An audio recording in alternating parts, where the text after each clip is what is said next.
Hello दोस्तों, नमस्कार। LP सरकारी जॉब चैनल पर आपका हार्दिक स्वागत और अभिनंदन करता हूं।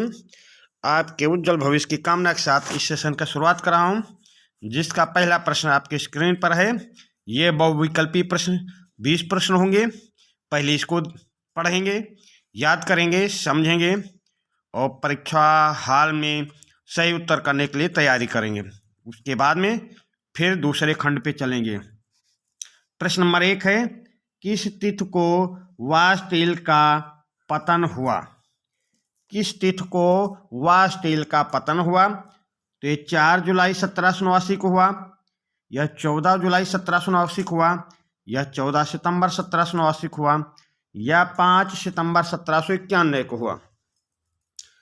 वाजपेयी का पतन कब हुआ? तो वाजपेयी का पतन 14 जुलाई 1789 को। 14 जुलाई भाई, ये फ्रांस में 14 जुलाई का महत्वपूर्ण दिन माना जाता है। वाजपेयी का पतन 14 जुलाई 1789 को हुआ। प्रश्न 2 आ जाए, असहयोग आंदोलन कब प्रारंभ हुआ था? असहयोग आंदोलन कब प्रारंभ हुआ है? 1918 में, या 1920 में, या 1922 में, या 1924 में? उत्तर बताते रहें, कमेंट के माध्यम से लास्ट में बताएंगे कि आपके कितने प्रश्न सही हुए हैं। और नाश्ता पानी करके बैठ जाएं, ये पूरा सेशन देख के ही उठना है आपको। असहयोग आंदोलन कब प्रारंभ हुआ?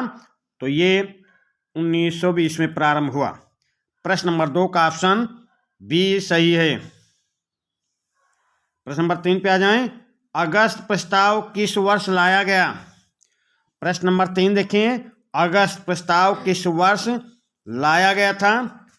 ये भाई बताने का प्रयास करें, अगस्त प्रस्ताव किस वर्ष लाया गया था? प्रश्न नंबर 3 का ये 1939 में, या 1940 में,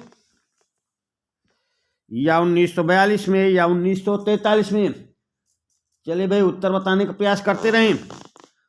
अगस्त प्रस्ताव किस वर्ष आया था? तो अगस्त प्रस्ताव भाई 1940 में आया है। प्रश्न नंबर 3 का ऑप्शन बी आपका सही उत्तर होगा। सबनय अवज्ञा आंदोलन का मुख्य केंद्र क्या था?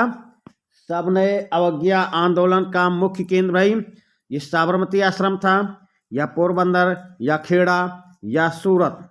तो सबनय अवज्ञा आंदोलन का मुख्य केंद्र कहाँ था, ये आपको बताना है। तो सबनय अवज्ञा आंदोलन का मुख्य केंद्र हम आपको बताते हैं, साबरमती आश्रम था। प्रश्न नंबर 4 में ऑप्शन ए आपका सही उत्तर होगा।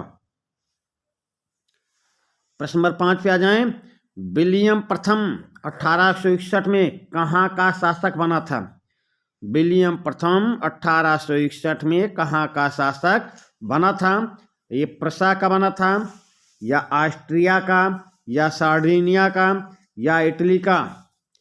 तो विलियम प्रथम 1861 में कहाँ का शासक बना?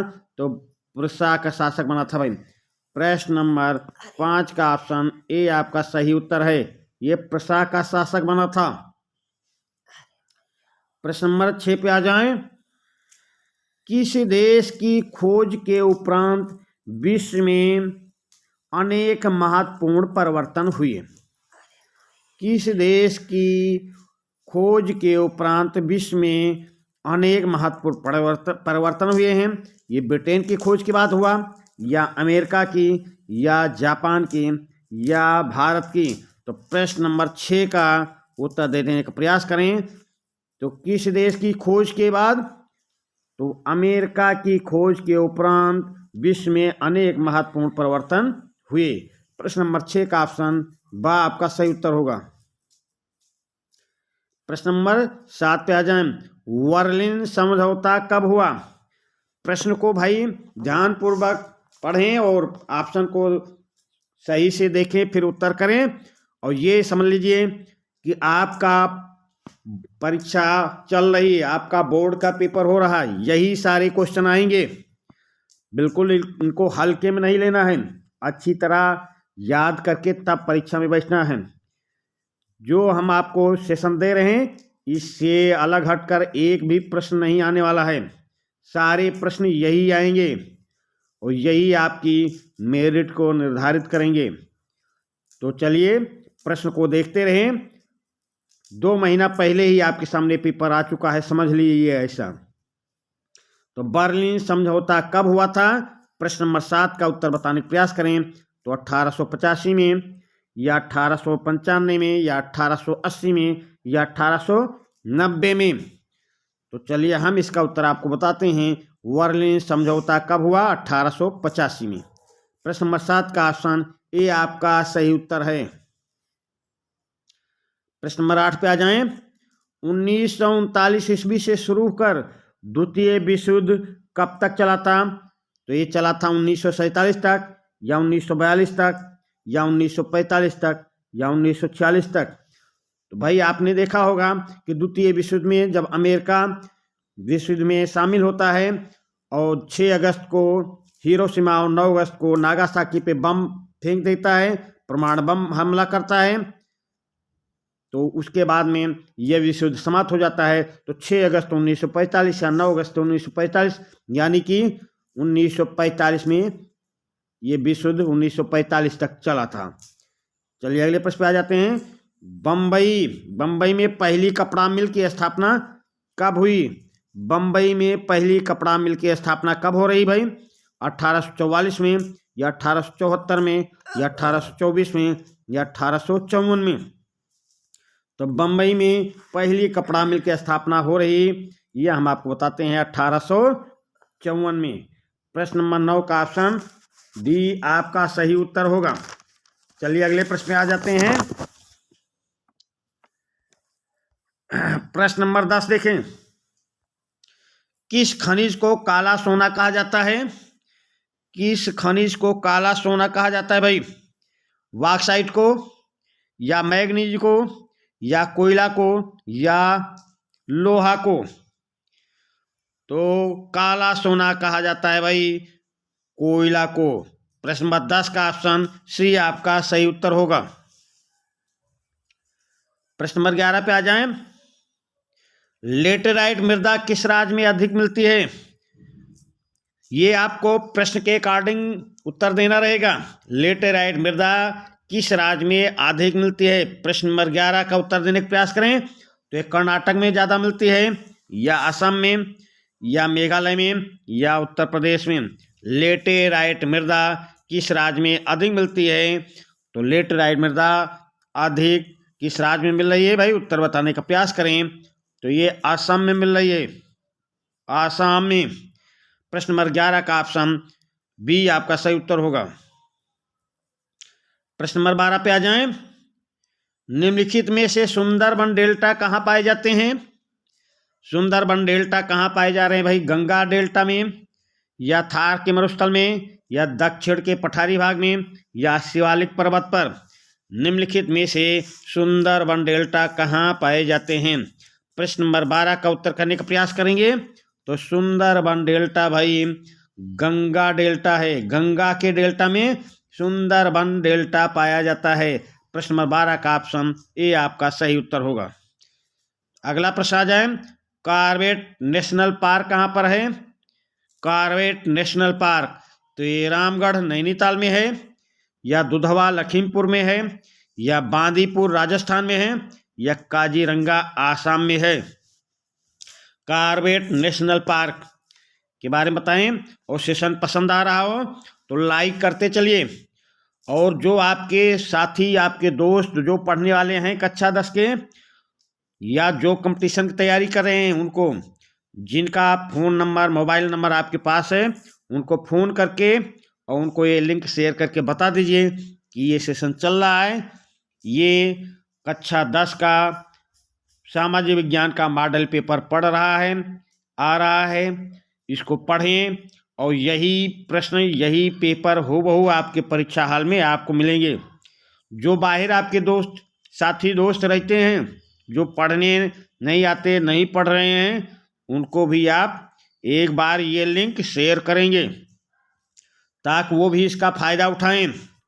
अधिक से अधिक शेयर करें और सबसे बोलें कि सब्सक्राइब कर लें, ताकि आपको और आपके दोस्तों को लाभ मिल सके। तो प्रश्न नंबर 13 पे कॉर्बेट नेशनल पार्क कहाँ पे है?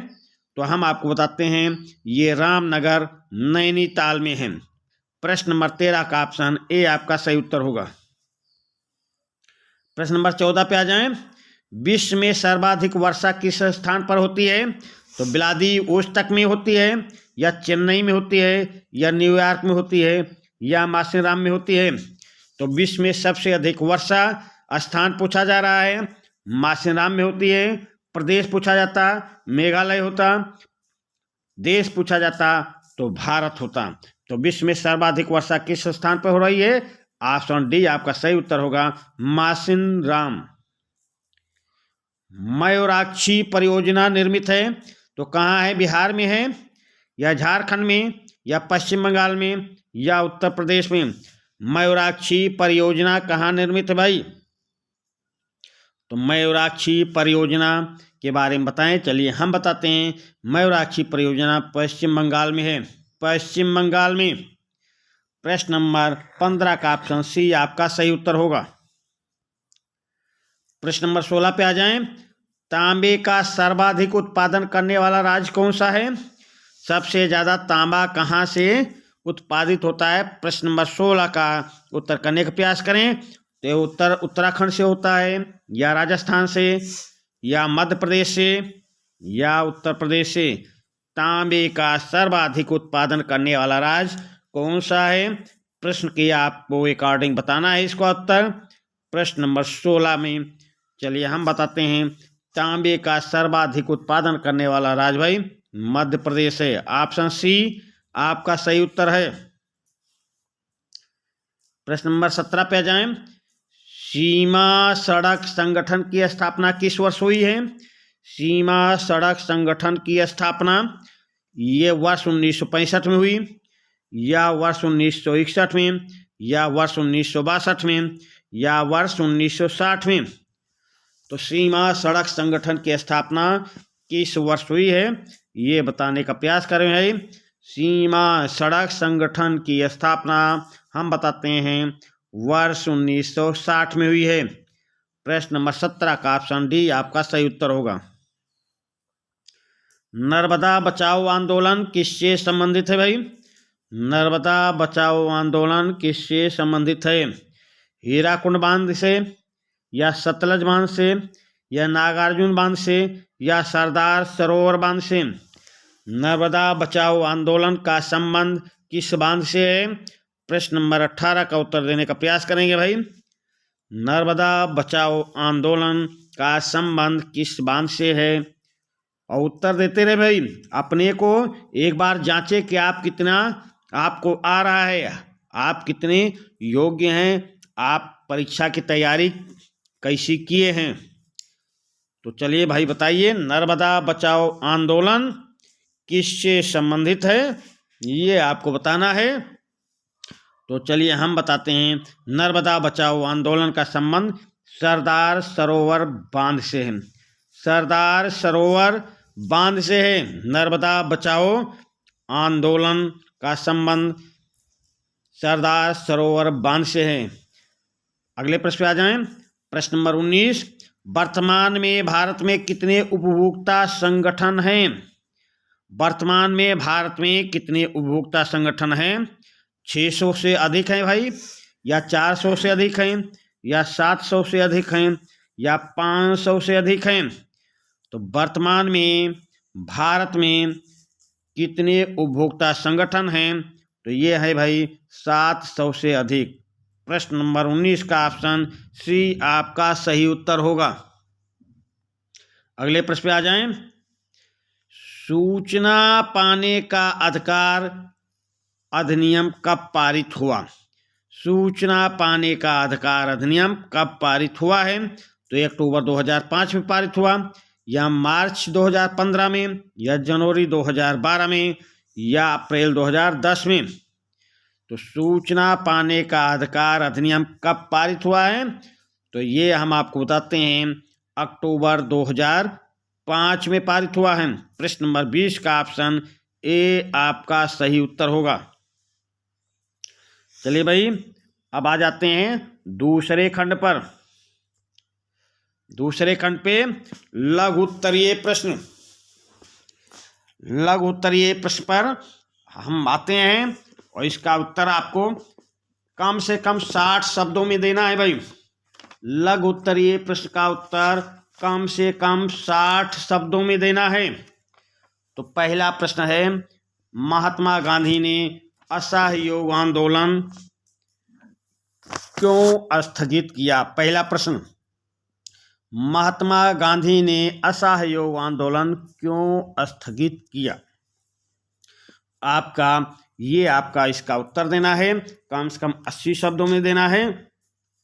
तो चलिए इस पे हम शुरुआत करते हैं, ध्यानपूर्वक सुनते रहिए कि महात्मा गांधी ने असहयोग आंदोलन क्यों स्थगित किया। तो चलिए भाई, 5 फरवरी 1922 को संयुक्त प्रांत के गोरखपुर जिले में चौरी चौरा नामक स्थान पर किसानों के एक जुलूस पर गोली चलाए जाने के कारण क्रुद्ध भीड़ ने थाने में आग लगा दी, जिसमें थानेदार और 21 सिपाहियों की मृत्यु हो गई। इस घटना से गांधी जी को बहुत दुख पहुंचा। उन्हें ये एहसास होने लगा कि जन उत्साह और जोश के वातावरण में आंदोलन आसानी से एक हिंसक रूप ले सकता है। गांधी जी ने 12 फरवरी 1922 को बारदोली में कांग्रेस कार्य समिति की बैठक बुलाई। कहाँ बुलाई जा रही? गांधी जी ने 12 फरवरी 1922 को बारदोली में कांग्रेस कार्य समिति की बैठक बुलाई, जिसमें चौरी चौरा कांड के कारण सामूहिक सत्याग्रह व असहयोग आंदोलन स्थगित करने का प्रस्ताव पारित किया। इसके फलस्वरूप आंदोलन स्थगित हो गया। तो महात्मा गांधी को असहयोग आंदोलन क्यों वापस किया गया, क्यों स्थगित करना पड़ा, ये आप अच्छी तरह से सुन लिए। अब आप इसको बार बार लिख लेंगे या सुनते रहेंगे तो आपको याद हो जाएगा। चलिए अगले प्रश्न पे आते हैं। तो फिर ये प्रश्न का उत्तर आपको बता दिया। अब ये प्रश्न करना है अथवा दूसरा करना है, दोनों में से एक कोई करना है। रेशम मार्ग क्यों महत्वपूर्ण है, ये प्रश्न करना है, या अथवा करके है रेशम मार्ग क्यों महत्वपूर्ण है। अब इस पे रेशम मार्ग पे भी देख लिया जाता है। जो आपको समझ में आएगा वो आप उत्तर करना भाई। चलिए है भाई, रेशम मार्ग क्यों महत्वपूर्ण है। अब इसका उत्तर हम आपको सरल भाषा में बताते हैं, ध्यान पूर्वक सुनते रहिए। रेशम मार्ग से जुड़ी दुनिया आधुनिक काल से पहले के युग में दुनिया के दूर दूर स्थित भागों के बीच व्यापारिक और सांस्कृतिक संपर्कों का सबसे जीवंत उदाहरण सिल्क मार्गों के रूप में दिखाई देता है। सिल्क मार्ग नाम से पता चलता है कि इस मार्ग से पश्चिम को भेजे जाने वाले चीनी रेशम का कितना महत्व था, जो हम इस प्रकार व्यक्त कर सकते हैं। नंबर 1 देखिए, सिल्क मार्ग एशिया के विशाल क्षेत्रों को आपस में जोड़ने के साथ ही एशिया, यूरोप और उत्तरी अमेरिका महाद्वीपों को भी आपस में जोड़ने में सहायक होते हैं। फिर दूसरा देखिए भाई, इस मार्ग से चीन में बनी अधिक रेशम को पश्चिमी देशों में भेजा जाता था। इसके साथ ही चीन में बनाई जाने वाली पाटरी का भी बाहर के देशों में निर्यात होता था। फिर तीसरा महत्व देखें, भारत और दक्षिण पूर्व एशिया से कपड़े व मसाले चीन व विश्व के अन्य देशों को भेजे जाते थे। चौथा महत्व देखें, जब एशिया के व्यापारिक वापिस लौटते थे तो वह अपने साथ यूरोप से सोने व चांदी जैसी कीमती वस्तुएं लेकर आते थे। इन पांचवा महत्व देखें, इन मार्गों के माध्यम से व्यापार के साथ साथ धार्मिक एवं सांस्कृतिक क्षेत्रों में भी एक दूसरे के देशों के बीच आदान प्रदान होता था। ईसाई धर्म, मुस्लिम धर्म और बौद्ध धर्म का संभवतः इसी मार्ग से विश्व के अनेक देशों में या अन्य देशों में दूसरे देशों में प्रसार हुआ। इस प्रकार हम कह सकते हैं कि रेशम मार्ग का विश्व के लिए बहुत महत्वपूर्ण योगदान था। तो इस प्रकार चाहे पहला प्रश्न कर लेंगे, महात्मा गांधी ने असहयोग आंदोलन क्यों स्थगित किया, इसकी व्याख्या कर दिया मैंने, या रेशम मार्ग क्यों महत्वपूर्ण है, इसकी व्याख्या कर दिया। दो में से एक आपको एक का उत्तर करना है। बस इसमें से दोनों में से कोई भी एक कीजिए आपका उत्तर, पहला आपका उत्तर सही हो जाएगा। उसके बाद में अब आएंगे हम और प्रश्नों पे, जिसमें देखेंगे कि प्रश्न नंबर 2 में भाई क्या है। प्रश्न नंबर 2 की व्याख्या देखेंगे, प्रश्न नंबर 2 पे हम गौर करेंगे। तो चलिए प्रश्न नंबर 2 देखते हैं। प्राकृतिक संसाधन का अर्थ स्पष्ट कीजिए। प्राकृतिक संसाधन का अर्थ स्पष्ट करना है आपको। तो चलिए भाई उत्तर हम आपको बताते हैं कि प्राकृतिक संसाधन का अर्थ स्पष्ट करना है आपको। तो कैसे क्या करेंगे? प्राकृतिक संसाधन का अर्थ अथवा जल दुर्लभता के बारे में आपको बताना है। दोनों में से आपको एक उत्तर देना है, चाहे प्राकृतिक संसाधन वाला उत्तर दे दें और चाहे जल दुर्लभता। दोनों प्रश्नों का उत्तर आप देखेंगे तो आपको उत्तर दोनों में से कोई एक करना होगा आपको। तो चलिए हम पहले व्याख्या क्या करेंगे। प्राकृतिक संसाधनों का अर्थ स्पष्ट कीजिए। तो चलिए हम आपको बताते हैं कि इसका व्याख्या कैसे करेंगे, और हूबहू आप ध्यानपूर्वक सुनते रहिए।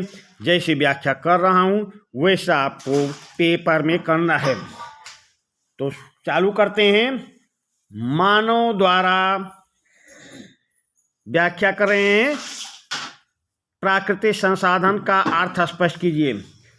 प्रकृति द्वारा मानव को प्रदत्त ऐसे निःशुल्क उपहार जिससे मानव की अनेक आवश्यकताओं की पूर्ति होती है, संसाधन कहलाते हैं।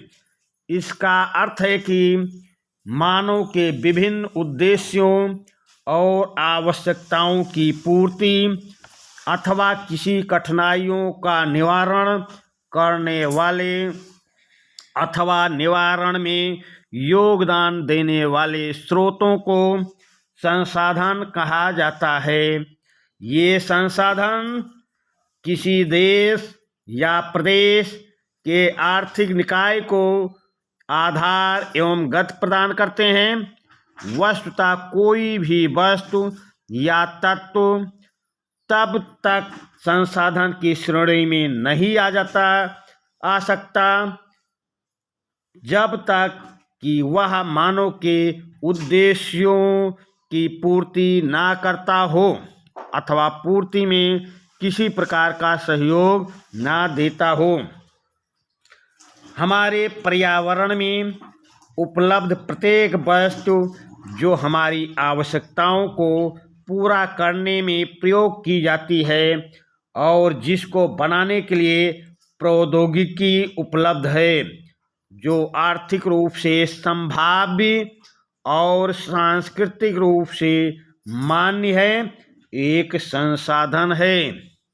हमारे पर्यावरण में उपलब्ध वस्तुओं की रूपांतरण प्रक्रिया प्रकृति, प्रौद्योगिकी और संस्थाओं के पारस्परिक क्रियात्मक संबंध निहित हैं। मानव प्रौद्योगिकी द्वारा प्रकृति के साथ क्रिया करते हैं और अपने आर्थिक विकास की गति को तेज करने के लिए संस्थाओं का निर्माण करते हैं। तो इस प्रकार आपको मैंने प्राकृतिक संसाधन का अर्थ स्पष्ट किया। ये आपको 80 शब्दों में करना है। आपको हमने करीब 100-120 शब्दों में इसकी व्याख्या की। अब ये प्रश्न करना है या इसके आगे वाला प्रश्न करना है, अथवा वाला। तो अथवा या ऐसा आपको प्रश्न करना है, दोनों में से कोई भी प्रश्न करना है। दोनों के उत्तर समान रहेंगे भाई। उसमें ये नहीं कि ये किया तो इसमें नंबर कट जाएगा या वो किया तो नंबर कट जाएगा, ऐसा कुछ नहीं है। बस आपको नंबर मिलेंगे, चाहे प्राकृतिक संसाधन वाला करें और चाहे जल दुर्लभता वाला करें। तो चलिए अब हम आपको जल दुर्लभता के बारे में बताते हैं, इसकी भी व्याख्या कर देते हैं। जो आपको इच्छा होगी वो उत्तर करना। तो जल दुर्लभता किसे कहते हैं, तो चलिए अब इस पे ध्यान देते हैं। जल के विशाल भंडार और इनके नवीकरण योग्य गुणों के होते हुए भी यह सोचना मुश्किल है कि हमें जल दुर्लभता का सामना करना पड़ सकता है। जब हम जल की कमी की बात करते हैं तो हमें कम वर्षा वाले क्षेत्रों या सूखाग्रस्त इलाकों का ध्यान आता है। हमारे मानस पटल पर तुरंत राजस्थान के मरुस्थल और जल से भरे मटके संतुलित करती हुई और जल भरने के लिए लंबा रास्ता तय करती हुई पनिहारियों के चित्र चित्रित हो जाते हैं, जो सुदूर से पीने के लिए पानी की तलाश करके अपने घर वापस लेकर आते हैं। यह सत्य है कि वर्षा में वार्षिक और मौसमी परिवर्तन के कारण जल संसाधनों की उपलब्धता में समय और स्थान के अनुसार विभिन्नता है, परंतु अधिकतर जल की कमी, इसके अतिशोषण, अत्यधिक प्रयोग और समाज के विभिन्न वर्गों में जल के असमान वितरण के कारण होता है। तो इस प्रकार हम चलिए थोड़ा और आपको बता देते हैं कि आपका 80 शब्द तो पूरा हो जाए। किसी क्षेत्र में जल की दुर्लभता तब महसूस की जाती है जब वहाँ पर प्रचुर मात्रा में जल संसाधन उपलब्ध हो। हमारे अनेक शहर इसके उदाहरण हैं। अतः जल दुर्लभता अत्यधिक और बढ़ती जनसंख्या और उसके परिणाम स्वरूप जल की बढ़ती मांग और उसके असमान वितरण का परिणाम हो सकता है। जल अधिक जनसंख्या के लिए घरेलू उपयोग में ही नहीं बल्कि अधिक अनाज उगाने के लिए भी चाहिए। तो चलिए, इतना व्याख्या में आपका पूरा का पूरा 4 नंबर आपको मिलेगा। चाहे प्राकृतिक संसाधन का अर्थ स्पष्ट करना हो और चाहे जल दुर्लभता वाला क्वेश्चन करना हो, कोई भी आप क्वेश्चन करेंगे उसमें आपको पूरा का पूरा नंबर आपको मिलेगा। चलिए भाई, अब प्रश्न नंबर 3 पे आते हैं। ये चारों की व्याख्या हमने कर दी है। अब है प्रश्न नंबर 3 में देखें, बेल्जियम एवं श्रीलंका की क्या समस्या है, अथवा संघीय प्रशासन में केंद्र तथा राज्य सरकार में क्या।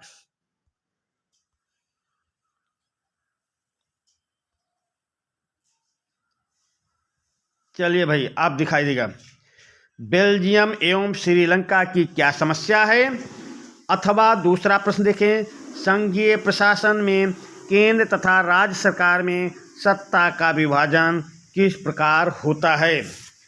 तो चलिए भाई, अब इसका उत्तर करें। तो चलिए हम पहले की व्याख्या करते हैं आपके सामने। बेल्जियम एवं श्रीलंका की क्या समस्या है, तो इसकी व्याख्या सुनते रहें और ध्यानपूर्वक कई बार देखेंगे इस वीडियो को, तो आपको बार बार देखने से आपको याद हो जाएगा। जैसा कि आपको पेपर में उत्तर करना है, बस हम आपको 80 शब्द के बजाय 120 शब्द दे रहे हैं, उसी में से आपका उत्तर पूरा हो जाएगा।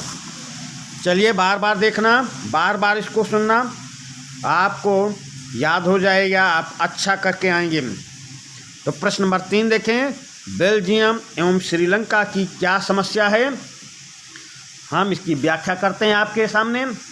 बेल्जियम यूरोप का एक छोटा सा देश है। क्षेत्रफल में बेल्जियम हमारे हरियाणा से भी छोटा है।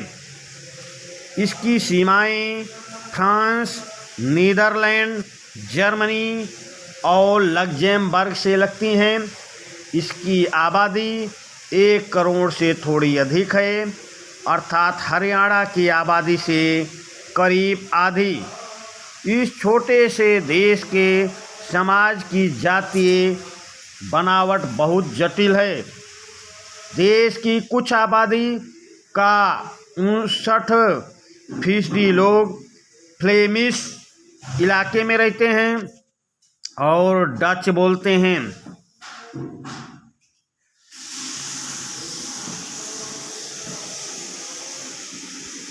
और 20% लोग डच भाषी हैं।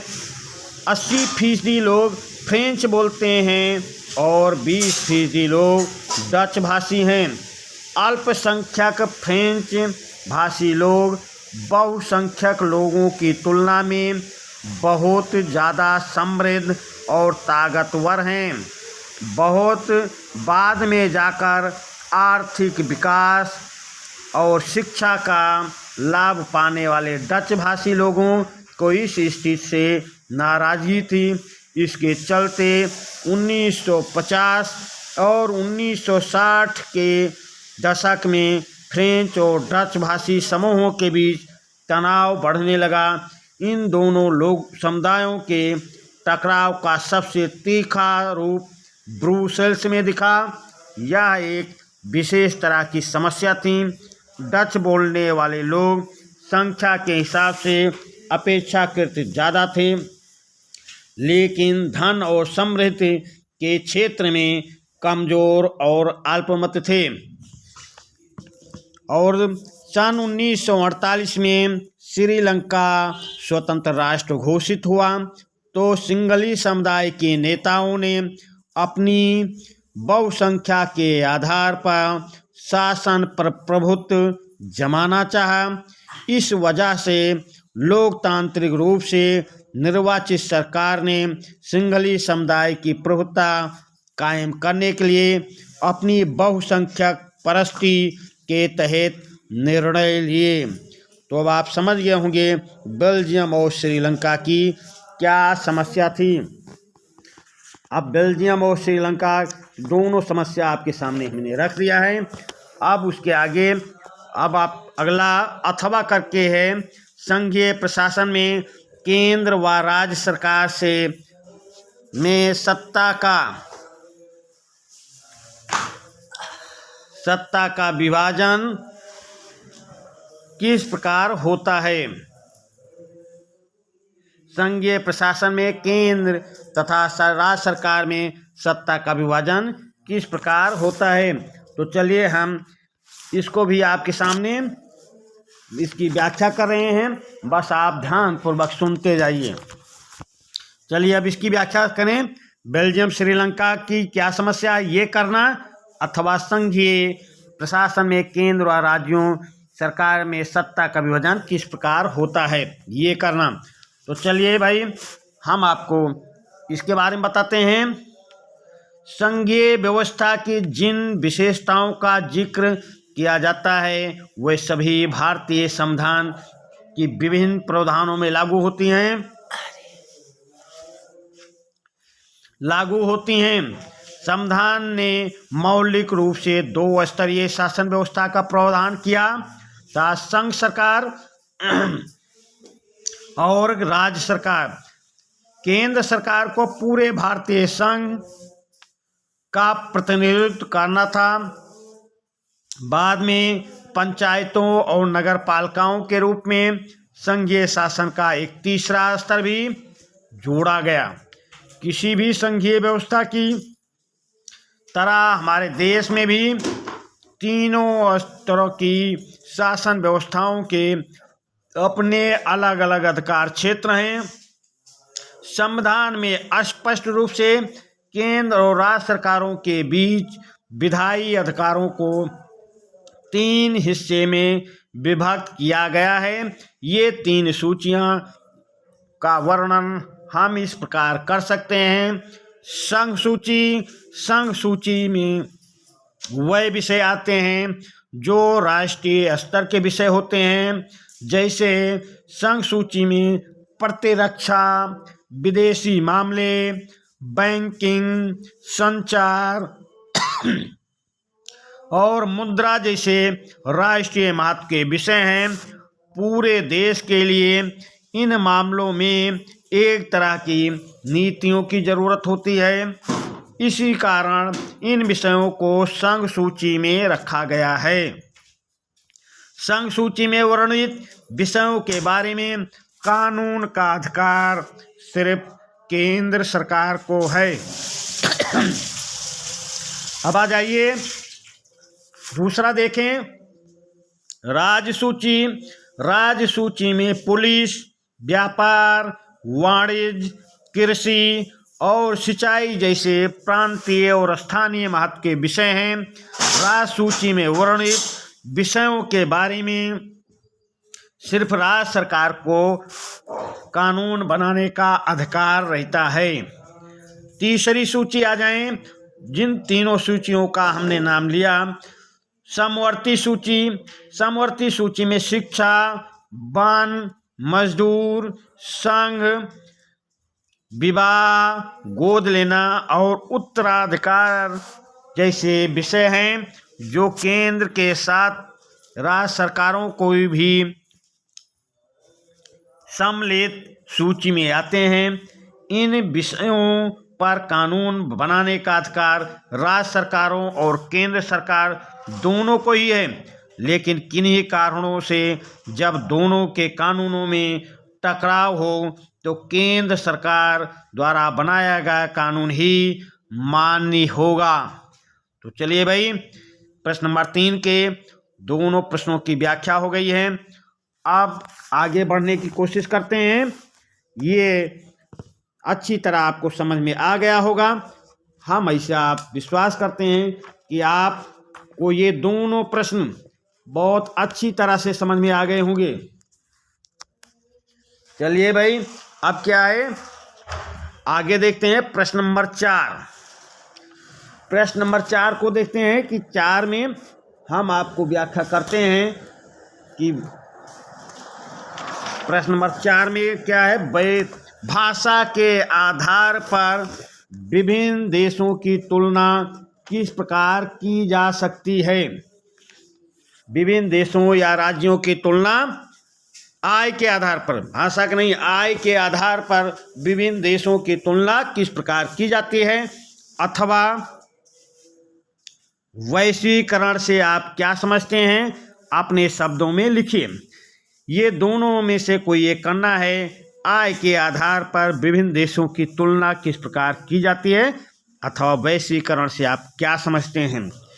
चलिए भाई, अब हम व्याख्या करते हैं। आय के आधार पर विभिन्न देशों की तुलना किस प्रकार की जाती है। चलिए हम आपको बताते हैं। जब हम अलग अलग वस्तुओं की तुलना करते हैं तो उसमें समानताएं और अंतर दोनों हो सकते हैं। हम इनकी तुलना करने के लिए किन किन पहलुओं का प्रयोग करते हैं, कक्षा में विद्यार्थियों को ही देखते हैं। हम विभिन्न विद्यार्थियों की तुलना कैसे करते हैं, इनमें ऊंचाई, स्वास्थ्य, प्रतिभा और रुचि के अनुसार अंतर हो सकता है। सबसे स्वस्थ विद्यार्थी सबसे पढ़ाकू विद्यार्थी ना हो, इस सबसे बुद्धिमान विद्यार्थी हो सकता है।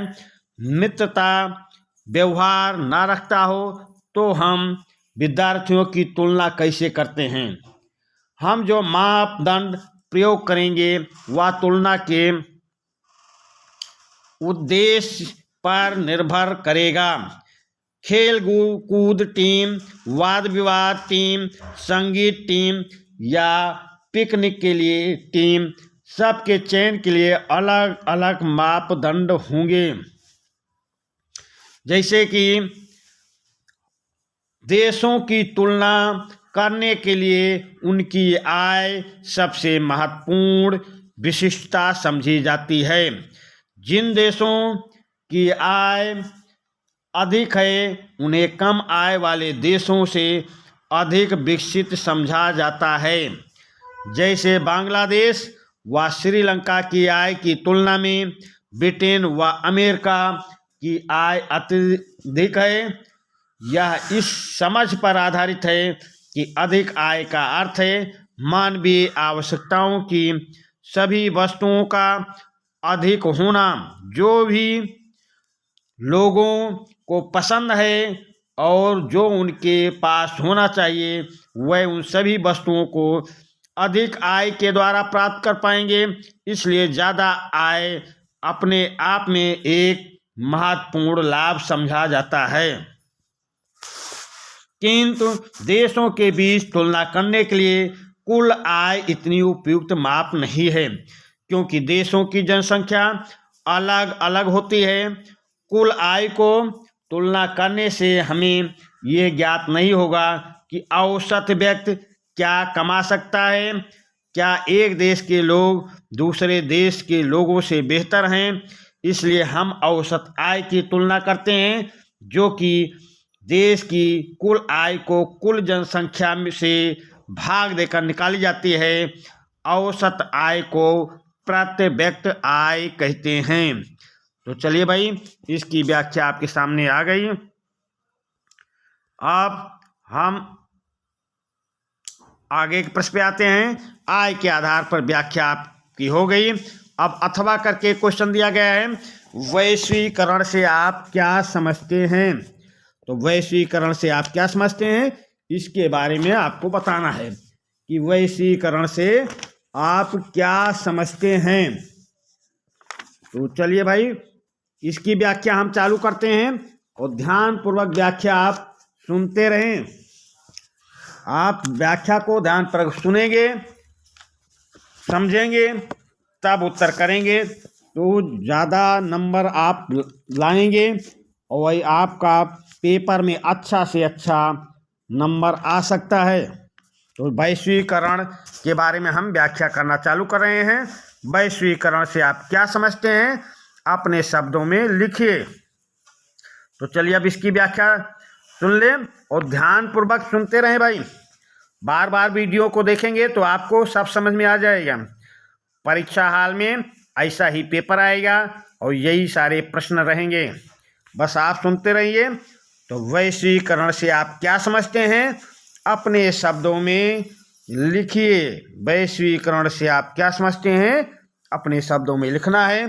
तो चलिए हम इसकी व्याख्या करते हैं भाई। बहुराष्ट्रीय कंपनियां पिछले 30 वर्षों से विश्व में उन स्थानों को खोज रही हैं जो उनके उत्पादन हेतु सस्ते हों। इन देशों के अंतर्गत बहुराष्ट्रीय कंपनियों ने निवेश में भी वृद्धि की है। बहुराष्ट्रीय कंपनियों द्वारा विदेशी व्यापार का बहुत बड़ा भाग नियंत्रित है। उदाहरणतः भारत में स्थित फोर्ड मोटर्स का कार संयंत्र केवल भारत के लिए ही कारों को निर्मित नहीं करता, बल्कि अन्य विकासशील देशों को भी कारों का निर्यात करता है। इसी प्रकार अधिकतर बहुराष्ट्रीय कंपनियां जो क्रियाकलाप करती हैं उनमें वस्तुओं व सेवाओं का विस्तृत पैमाने पर व्यापार भी सम्मिलित होता है। अत्यधिक विदेशी व्यापार व विदेशी निवेश के परिणाम स्वरूप बहुत से देशों के बाजारों व उत्पादनों में एकीकरण हो रहा है। इस प्रकार विभिन्न देशों के मध्य आपसी संबंध तथा तीव्र एकीकरण की प्रक्रिया को वैश्वीकरण कहा जाता है। अब आप समझ गए होंगे, वैश्वीकरण को अपने शब्दों में लिखना था, अपने शब्दों में विचार दे दिया है। अब आपकी बारी है कि आप कैसी तैयारी करते हैं। तो ये हो गए भाई लघु उत्तरीय प्रश्न। इसमें से 4 प्रश्न आएंगे आपके परीक्षा में। इन चारों प्रश्नों में से इसमें से 4 प्रश्न आपको करने रहेंगे। चारों प्रश्न अथवा करके रहेंगे। ये करिए या अगला करिए। तो इस पे आपको करना है कि 4 में से 8 प्रश्न हैं, आपको 4 करने हैं। प्रश्न 1 से 1 करना है, प्रश्न 2 से 1 करना है, 3 से 1 करना है, 4 से 1 करना है। तो अथवा करके 2 में से 1, 2 में से 1 ऐसा प्रश्न आपको करना है। अब आ जाते हैं भाई दीर्घ उत्तरीय प्रश्न पे। लघु उत्तरीय प्रश्न 4 नंबर के रहेंगे, दीर्घ उत्तरीय प्रश्न 6 नंबर के रहेंगे भाई। दीर्घ उत्तरीय प्रश्न 6 नंबर के रहेंगे। अब हम दीर्घ उत्तरीय प्रश्न की व्याख्या करने चल रहे हैं। इसको भी आप ध्यानपूर्वक सुनेंगे और उसके बाद में उत्तर करने का प्रयास करेंगे। चलिए भाई, क्या है दीर्घ उत्तरीय में? प्रश्न नंबर 1। प्रश्न नंबर 1 पे देखेंगे। नमक यात्रा की चर्चा करते हुए स्पष्ट करें क्या उपनिवेश के खिलाफ प्रतिरोध का एक असरदार प्रतीक था। प्रश्न नंबर 1। प्रश्न नंबर 1 आपको इसका उत्तर करना है भाई कि नमक यात्रा की चर्चा करना है आपको, कि नमक यात्रा के बारे में आपको विचार देना है कि नमक यात्रा की चर्चा करना है। स्पष्ट करें कि क्या उपनिवेशवाद के खिलाफ प्रतिरोध का एक असरदार प्रतीक था। तो चलिए फिर अथवा है मंदी के कारणों की व्याख्या करें, भारत पर इसका क्या प्रभाव पड़ा।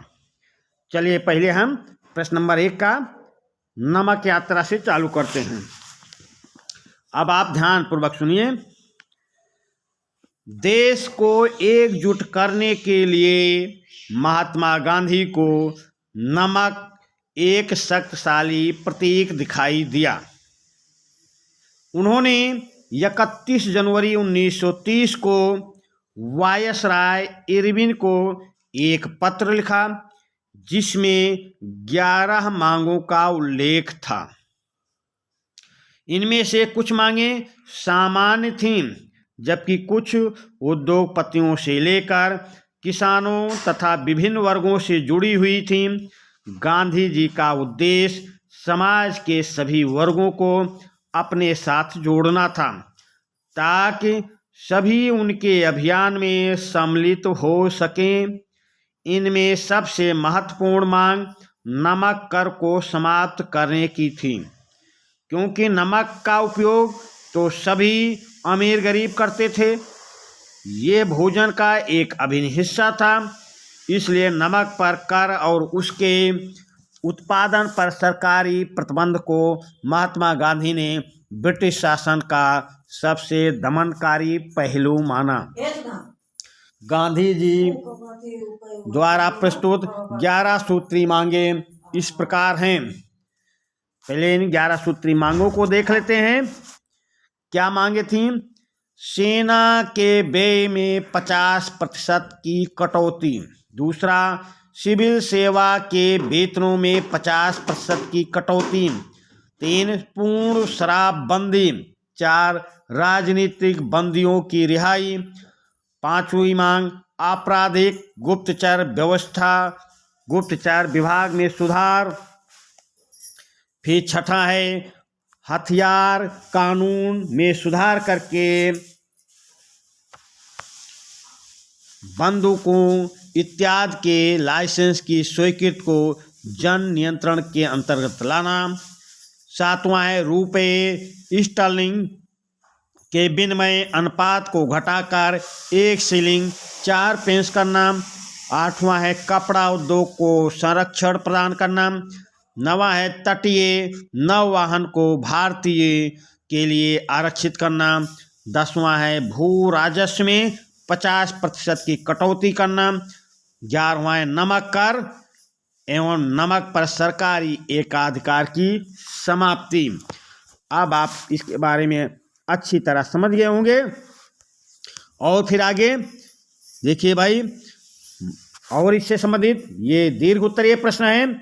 अगर ये 11वां मांग नहीं याद हो पाती है तो जो पहले सुनाया वो उसके आगे और थोड़ा बता देते हैं, वो लिख देना आप लोग। महात्मा गांधी ने एक बार आंदोलन वापस ले लिया। 5 मार्च 1931 को उन्होंने इरविंग के साथ एक समझौते पर हस्ताक्षर कर दिए। इस गांधी इरविन समझौते के माध्यम से गांधी जी ने लंदन में होने वाले दूसरे गोलमेज सम्मेलन में भाग लेने पर अपनी सहमति व्यक्त कर दी। पहले गोलमेज सम्मेलन का कांग्रेस बहिष्कार कर चुकी थी। इसके बदले सरकार राजनीतिक बंदियों को मुक्त करने पर सहमत हो गई। दिसंबर 1931 में सम्मेलन के लिए गांधी जी लंदन गए। ये वार्ता बीच में ही छोड़कर उन्हें निराश वापस भारत लौटना पड़ा। यहाँ आकर उन्होंने पाया कि सरकार ने नए सिरे से दमन शुरू कर दिया है। गफ्फार खान और जवाहरलाल नेहरू दोनों जेल में थे। कांग्रेस को गैर कानूनी घोषित कर दिया गया था। सभाओं, प्रदर्शनों और बहिष्कार जैसी गतिविधियों को रोकने के लिए ठोस कदम उठाए जा रहे थे। भारी आशंकाओं के बीच महात्मा गांधी ने सविनय अवज्ञा आंदोलन पुनः आरंभ कर दिया। 1 वर्ष तक चला। ये आंदोलन 1934 तक आते आते मंद पड़ने लगा। तो चलिए भाई, ये नमक यात्रा से हो गई। आप दूसरा देखेंगे भाई कि दूसरा प्रश्न क्या है। महामंदी के बारे में देखना है कि महामंदी के बारे में हमें उत्तर देना है कि महामंदी की घटनाओं के बारे में क्या करें। तो महामंदी के बारे में हम आपको बताते हैं, महामंदी की व्याख्या करते हैं और महामंदी की व्याख्या को भी आप सुनते रहेंगे। चलिए भाई, महामंदी चालू करते हैं। अब वो क्वेश्चन करना है या महामंदी के कारणों की व्याख्या करना है, भारत पे इसका क्या प्रभाव पड़ा। चलिए अब व्याख्या करते हैं। महामंदी के कारण क्या हैं, महामंदी के क्या कारण थे। तो पहले सुनिए, हम आपके महामंदी के कारण आपको बताते हैं। 1930 की महामंदी का कोई एक कारण नहीं था, लेकिन बैंकों का विफल होना और शेयर बाजार की भारी गिरावट को प्रमुख कारण माना जाता है, जिसमें शेयरधारकों के करीब $40 अरब का सफाया हो गया। दूसरा देखें, इसके अलावा 9,000 बैंकों का दिवाला निकल गया। बैंक में जमा राशि का बीमा न होने से लोगों की पूंजी खत्म हो गई। जो बैंक बचे रहे उन्होंने पैसे का लेन देन रोक दिया। लोगों ने खरीदारी बंद कर दी, जिससे कंपनियां बंद होने लगी, नौकरियां जाने लगीं। तीसरा देख लें, आर्थिक मंदी के इस वातावरण में अमेरिकी सरकार ने अपनी कंपनियों के संरक्षण के लिए हाली एक्सपोर्ट टैरिफ लागू किया, जिससे आयात कर बहुत बढ़ गया। अन्य देशों ने भी जवाबी कार्रवाई की। और आगे 1930 की महामंदी का पूरी दुनिया पर असर हुआ। ऑस्ट्रेलिया की अर्थव्यवस्था कृषि और औद्योगिक उत्पादों के निर्यात पर निर्भर थी, इसलिए उस सब पर सबसे अधिक प्रभाव पड़ा। कनाडा में औद्योगिक उत्पादन 58% कम हो गया और राष्ट्रीय आय 55% रह गई। पर हम अपने इस मंदी का भारत पर क्या आक्रमण पड़ा, हम इसका विस्तार से और वर्णन करते हैं। 20वीं सदी की शुरुआत तक वैश्विक अर्थव्यवस्था बहुत एकीकृत हो चुकी थी। दुनिया के एक हिस्से में पैदा होने वाले संकट की कपकपाहट बाकी हिस्सों तक भी पहुंच जाती थी और उससे दुनिया भर में लोगों का जीवन, अर्थव्यवस्थाएं और समाज प्रभावित हो उठते थे। औपनिवेशिक भारत कृषि वस्तुओं का निर्यातक और तैयार मालों का आयातक बन चुका था। महामंदी ने भारतीय व्यापार को तुरंत प्रभावित किया। 1928 से 1934 के बीच देश के आयात निर्यात घटकर लगभग आधे रह गए। जब अंतर्राष्ट्रीय बाजार में कीमतें गिरने लगीं तो यहाँ भी कीमतें नीचे आ गईं। 1928 से 1934 के बीच भारत में गेहूं की कीमत 50% गिर गई। शहरी निवासियों की तुलना में किसानों और काश्तकारों को अधिक हानि हुई। यद्यपि कृषि उत्पादों के मूल्य तेजी से नीचे गिरे, लेकिन सरकार ने लगान वसूली में छूट देने से साफ मना कर दिया। सबसे बुरी मार विश्व बाजार के लिए उपज पैदा करने वाले किसानों पर पड़ी। बंगाल के जूट पटसन उत्पादक कच्चा माल पटसन उगाते थे, जिससे कारखानों में टाट बोरियां बनाई जाती थीं। जब टाट का निर्यात बंद हो गया तो कच्चे पटसन की कीमतों में 60% से अधिक गिरावट आ गई। जिन काश्तकारों ने दिन फिरने की आशा में ये बेहतर आमदनी के लिए उपज बढ़ाने के लिए ऋण ले लिए थे, उनकी स्थिति भी उपज का सही दाम न मिलने के कारण खराब थी। वह दिनों दिन और ऋण में डूबते जा रहे थे। इस विपद को ध्यान में रखकर बंगाल में एक कवि ने लिखा था, चलो भाइयों नगद की उम्मीद में और ज़्यादा पटसन तुम उगाओ, लागत और कर्जे में पिसकर नाउम्मीदी पाओ। सारी पूंजी लगाकर फंसाकर फसल खड़ी कर जाओ, घर पर बैठे बनिए देंगे 5 रुपये मन भाव। तो चलिए महामंदी का क्या प्रभाव पड़ा ये आपको मैंने बताया। आप आ जाइए प्रश्न नंबर 2 पे। ये दीर्घ उत्तरीय प्रश्न चल रहा भाई। हम आपको कम से कम 200-250 शब्दों में आपको सुना रहा हूँ, बता रहा हूँ। 200-250 शब्दों में इसका उत्तर दे रहा हूँ और आपको कम से कम 150 शब्दों में इसका उत्तर देना होगा। 150 शब्द से काम नहीं करना है आपको। तो इस कारण अब आप इसका उत्तर 150-200 शब्दों में सुनेंगे तो कम से कम 150 शब्दों में तो इसका उत्तर आप दे ही लेंगे। तो चलिए भाई, हम अगले प्रश्न पे अब आपके सामने आते हैं। भूमि निम्नीकरण से क्या कारण है, इसे रोकने के उपाय क्या है भाई।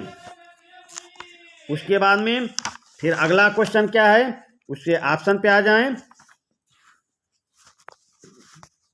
राजनीति में जातिवाद को कैसे बढ़ावा मिलता है। राजनीति में जातिवाद को कैसे बढ़ावा मिलता है। तो चलिए हम इसका व्याख्या करते हैं। अब आप व्याख्या को सही से सुनते रहें भाई।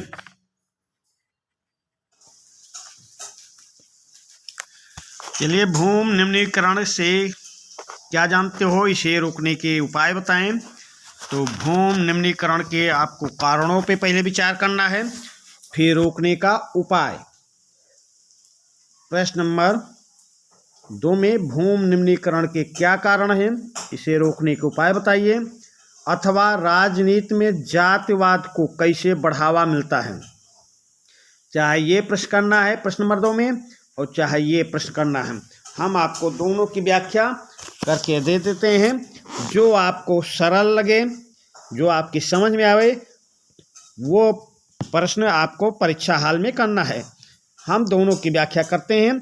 चलिए, पहला, भूमि निम्नीकरण के क्या कारण हैं, इसके रोकने के उपाय बताइए। तो चलिए हम बताते हैं।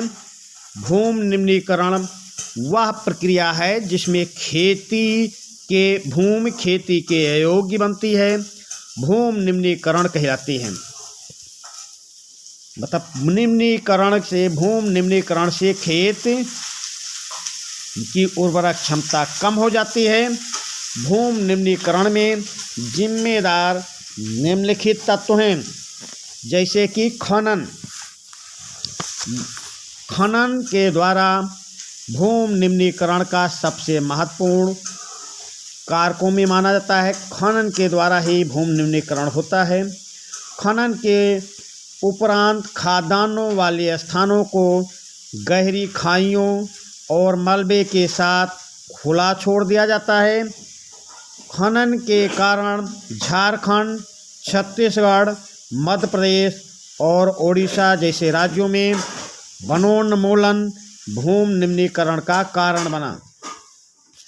खनिज प्रक्रियाएं, जैसे सीमेंट उद्योग में चूना पत्थर को पीसना और मृदा बर्तन उद्योग में चूने और सेल खड़ी के प्रयोग से बहुत अधिक मात्रा में वायुमंडल में धूल विसर्जित होती है। ये दूसरा पे आ जाइए, पशुचारण। गुजरात, राजस्थान, मध्य प्रदेश और महाराष्ट्र में अति पशुचारण भूमि निम्नीकरण का मुख्य कारण है। तीसरे पे आ जाते हैं, जलाक्रांतता। पंजाब, हरियाणा और पश्चिमी उत्तर प्रदेश जैसे राज्यों में अधिक सिंचाई भूमि निम्नीकरण के लिए उत्तरदायी है। अतिसिंचन से उत्पन्न जलाक्रांतता भी भूमि निम्नीकरण के लिए उत्तरदायी है, जिससे मृदा में लवणीयता और क्षारीयता बढ़ जाती है और भूमि का निम्नीकरण हो जाता है। चौथे पे आ जाएं, औद्योगिकरण। पिछले कुछ वर्षों से देश के विभिन्न भागों में औद्योगिक जल निकास से बाहर आने वाला अपशिष्ट पदार्थ भूमि और जल प्रदूषण का मुख्य स्रोत है। तो भूक्षरण के उपायों पर पंचवर्षीय योजनाओं के अंतर्गत करोड़ों रुपए खर्च हुए हैं और हो रहे हैं। सभी उपाय जो कृषि भूमि की सुरक्षा तथा मृदा की उत्पादन क्षमता की वृद्धि के लिए किए जाते हैं, वे भू संरक्षण कार्यक्रम की संरचना करते हैं। इन कार्यक्रमों के अंतर्गत निम्नलिखित उपाय मुख्य रूप से सम्मिलित किए गए हैं। चलिए उन पर हम विचार करते हैं। नंबर 1, भूमि तथा इनके उत्पादों के निक्षेपण को रोकने तथा नियंत्रित करने के लिए उचित भूमि संरक्षण पद्धतियों तथा इंजीनियरिंग ढांचों का प्रयोग करना। नंबर 2, खेतों में खूंटी तथा ठूंठ छोड़ना तथा मृदा पर वनस्पतियों या घास के सघन आवरण को बनाए रखना। नंबर 3 उपाय, मृदा नमी की सुरक्षा करना एवं हानियों को रोकने के लिए जुताई गुड़ाई का विकसित ढंग, मल्च तथा फसलोत्पादन की विकसित पद्धतियों का उपयोग करना। चौथा आ जाए, अफवाह और तथा कटाव अपर्दन क्षति को कम करने के लिए समोच्च पट्टी फसलोत्पादन तथा कंटूर खेती की पद्धति का उपयोग करना। ढाल के लंबवत कंटूर रेखा पर निर्मित पट्टियों पर फसल उगाने से पानी के बहाव में रुकावट आती है।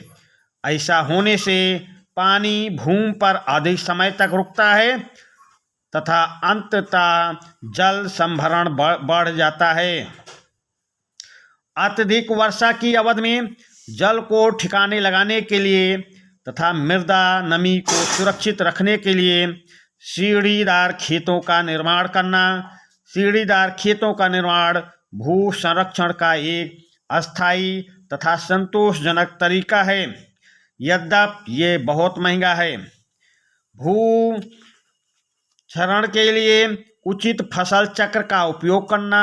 फसल चक्र या सस्यावर्तन का अर्थ है उसी खेत पर एक निश्चित अवधि में फसलों के दल को नियमित तरीके से एक के बाद एक उगाना।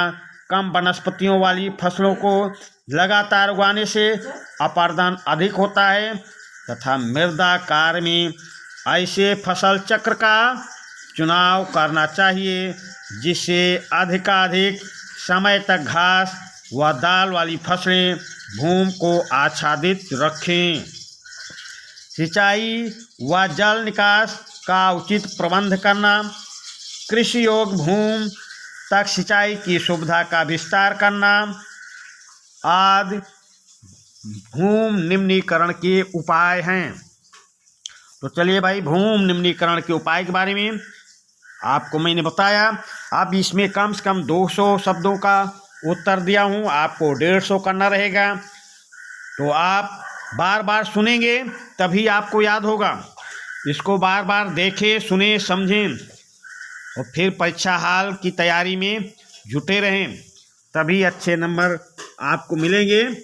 अब चलिए अगले प्रश्न पे आते हैं। अगला प्रश्न क्या है, राजनीति में जातिवाद कैसे बढ़ावा मिलता है। राजनीति में जातिवाद को कैसे बढ़ावा मिलता है। तो ये चाहे भूमि निम्नीकरण वाला करना है या अथवा है राजनीति में जातिवाद को कैसे बढ़ावा मिलता है। तो राजनीति में जातिवाद को कैसे बढ़ावा मिल रहा है, हम इसकी व्याख्या कर रहे हैं। चलिए भाई सुनिए और ध्यानपूर्वक, अभी भागना नहीं है आपको, व्याख्या चालू है।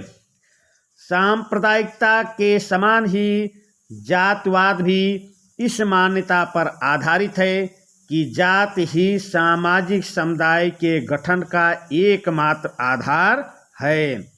एक जात के लोग एक स्वाभाविक सामाजिक समूह को संरचना करते हैं और उनके हित एक जैसे होते हैं तथा दूसरी जात के लोगों से उनके हितों का कोई मेल नहीं होता।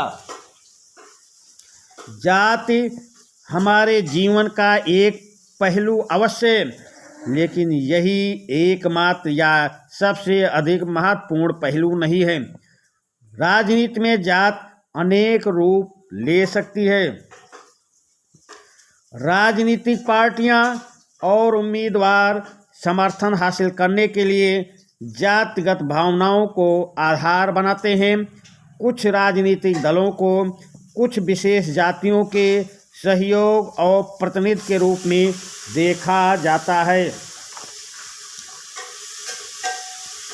जब पार्टियां चुनाव के लिए उम्मीदवारों के नाम तय करती हैं तो चुनाव क्षेत्र के मतदाताओं की जातियां के हिसाब ध्यान में रखती हैं ताकि उन्हें चुनाव जीतने के लिए आवश्यक वोट मिल जाएं। जब सरकार का गठन किया जाता है तो राजनीतिक दल इस बात का ध्यान रखते हैं कि उसमें विभिन्न जातियों और कबीलों के लोगों को उचित जगह दी जाए। सार्वभौम तीसरा देख लें, मतलब ऐसे कई कारण हैं, उनकी व्याख्या कर रहे हैं, ऐसा ही लिखना है आपको। सार्वभौम वयस्क मताधिकार और एक व्यक्ति एक वोट की व्यवस्था ने राजनीतिक दलों को विवश किया कि वे राजनीतिक समर्थन पाने और लोगों को गोलबंद करने के लिए सक्रिय रहें। इससे उन जातियों के लोगों में नई चेतना पैदा हुई जिन्हें अभी तक छोटा और निम्न समझा जाता था। राजनीति में जात पर जोर देने के कारण कई बार ये धारणा बन सकती है कि चुनाव जातियों का खेल है और कुछ नहीं। ये बात सच है नहीं है, जरा इस पर ध्यान दें। देश के किसी भी एक संसदीय चुनाव में किसी एक जात के लोगों का बहुमत नहीं है, इसलिए प्रत्येक पार्टी और उम्मीदवार को चुनाव जीतने के लिए जात और एक समुदाय से ज़्यादा लोगों पर भरोसा हासिल करना होता है। तो अब हम आपको फिर आगे लिखेंगे, जात और राजनीति के बीच एक तरफा संबंध नहीं होता है। राजनीति भी जातियों को राजनीति के अखाड़े में लाकर जात व्यवस्था और जातिगत पहचान को प्रभावित करती हैं। तो राजनीति में जातवाद को कैसे प्रभाव मिला?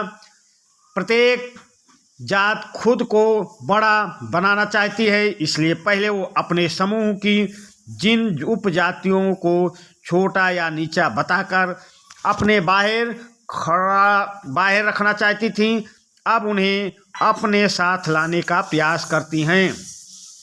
राजनीति में नए किस्म की जातिगत गोलबंदी भी हुई है, जैसे अगड़ा और पिछड़ा। एक जात अपने दम पर सत्तारूढ़ नहीं हो सकती, इसलिए वह ज़्यादा राजनीतिक ताकत प्राप्त करने के लिए अन्य जातियों या समुदाय को साथ लेने की कोशिश करती है और इस तरह उनके बीच संवाद और मोल तोल होता है। इस प्रकार जाति राजनीति में विविध तरह की भूमिकाएं निभाती हैं। तो इतना व्याख्या आपको करना है। चलिए हम अब अगले प्रश्न पे चलते हैं। ये हो गया भूमि निम्नीकरण के कारण और उसके रोकने के उपाय, अथवा जात में राजनीति में जात को कैसे बढ़ावा मिलता है। अब इस प्रश्न के बाद हम प्रश्न नंबर 3 पे आते हैं। प्रश्न नंबर 3 को देखेंगे, लोकतंत्र सर्वोत्तम शासन प्रणाली है, स्पष्ट कीजिए। इसके बारे में दूसरा है, लोकतंत्र को मजबूत बनाने की चुनौती से संबंधित मुद्दों का वर्णन कीजिए। तो ये भी हम इस पे दोनों प्रश्नों पर विचार करेंगे और फिर जो आपको उत्तर सही लगे कि आप उसको अच्छी तरह कर ले जाएंगे, वो उत्तर करने का प्रयास करना। तो लोकतंत्र सर्वोत्तम शासन प्रणाली है, स्पष्ट कीजिए। हम इसकी व्याख्या आपके सामने रख रहे हैं, ध्यान पूर्वक सुनते रहें।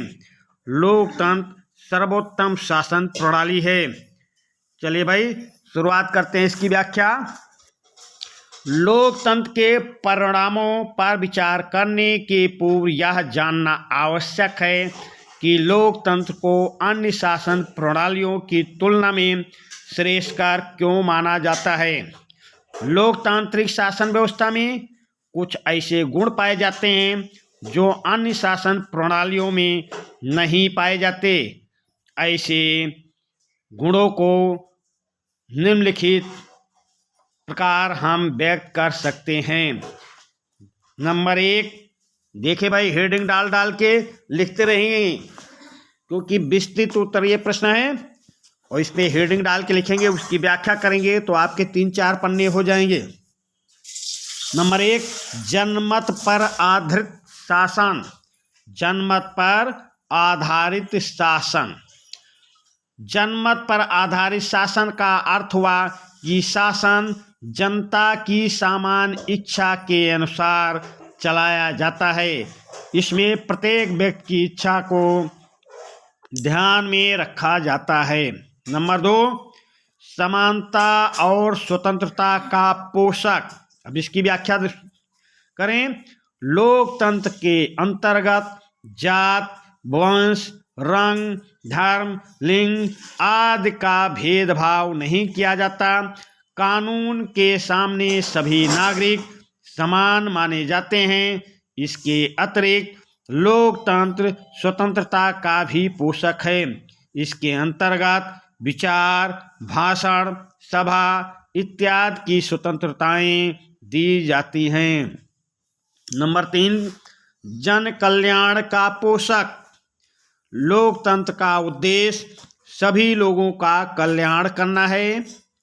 यह अधिकाधिक मनुष्यों को अधिकतम भलाई करना चाहता है।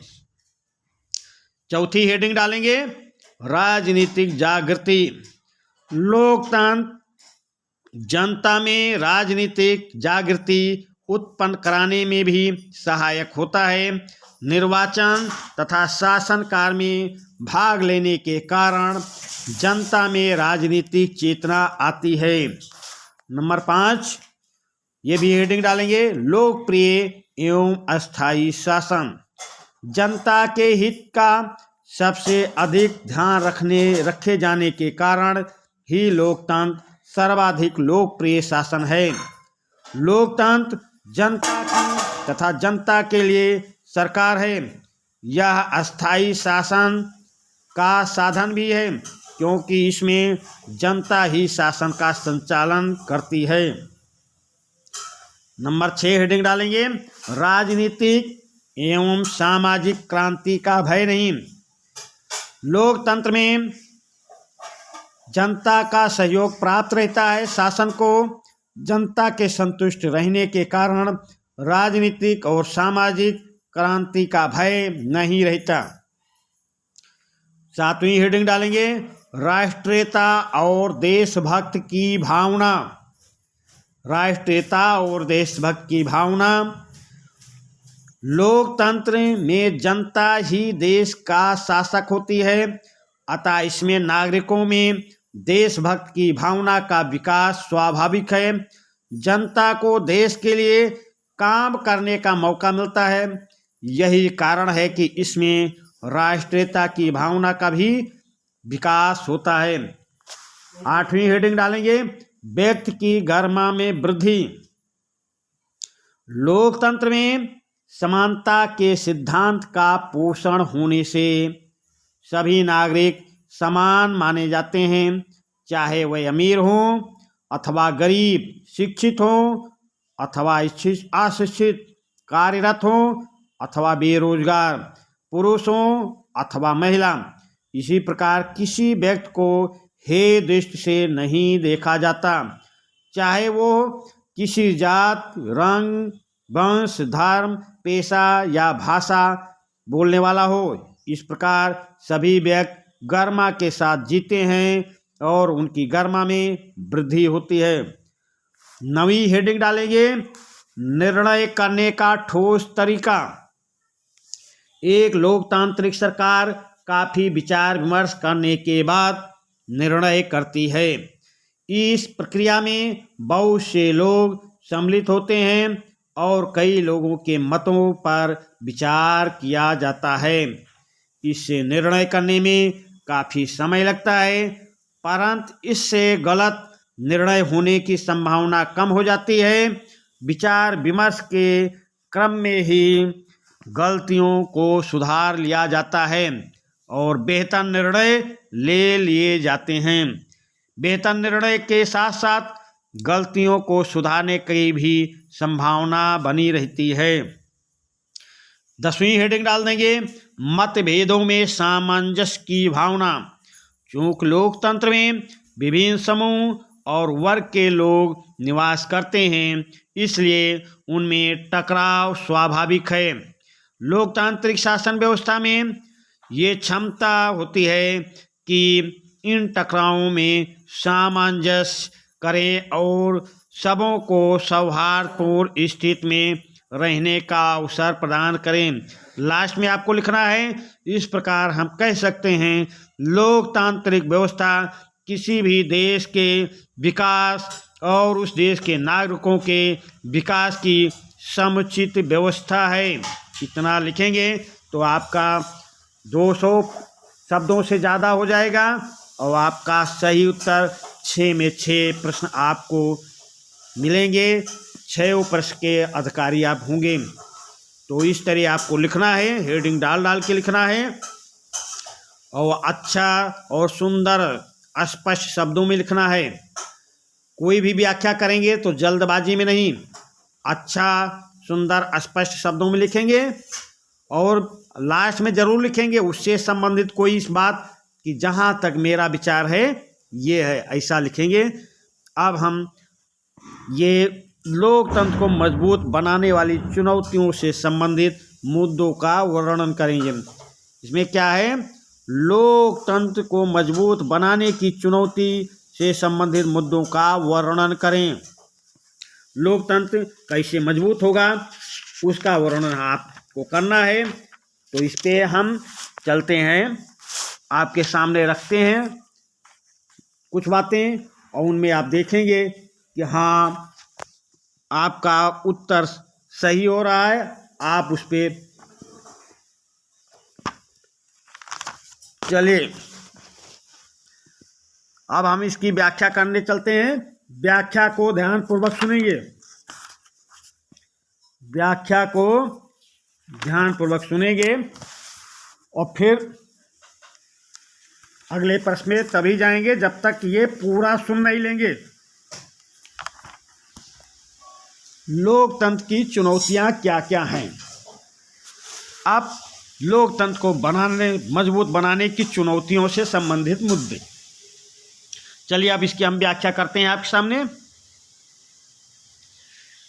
लोकतांत्रिक राजनीति को सुधारने के लिए क्या कुछ किया जा सकता है। हमारे देश और अन्य स्थानों पर लोकतंत्र के सामने क्या क्या चुनौतियां हैं। हमारी लोकतांत्रिक व्यवस्था अपने व्यवहार और परिणामों में किस तरह और अधिक लोकतांत्रिक बन सकती हैं। हम अपने तरीके खोजने और चुनौतियों पर जीत पाने का रास्ता ढूंढने तथा लोकतंत्र को अपने ढंग से परिभाषित करने के लिए प्रेरित हैं। अब देखिए दूसरा देखें, ये तो आपको परिचित कराया कि आप के सामने चुनौती क्या है। दूसरी चुनौती क्या है, दुनिया भर में चिंतन लोकतंत्र की चुनौतियों का। तो दूसरी चुनौती क्या है, दुनिया भर में लोकतांत्रिक व्यवस्थाओं के सामने गंभीर चुनौतियां हैं। साधारणतया उन्हीं कठिनाइयों को चुनौती कहते हैं जो महत्वपूर्ण तो हैं लेकिन जिन पर जीत भी प्राप्त की जा सकती है। यदि किसी कठिनाई के अंदर ऐसी संभावना है कि उस कठिनाई से छुटकारा मिल सके तो उसे हम चुनौती कहते हैं। एक बार जब हम चुनौती से पार पा लेते हैं तो हम पहले की अपेक्षा कुछ कदम आगे बढ़ जाते हैं।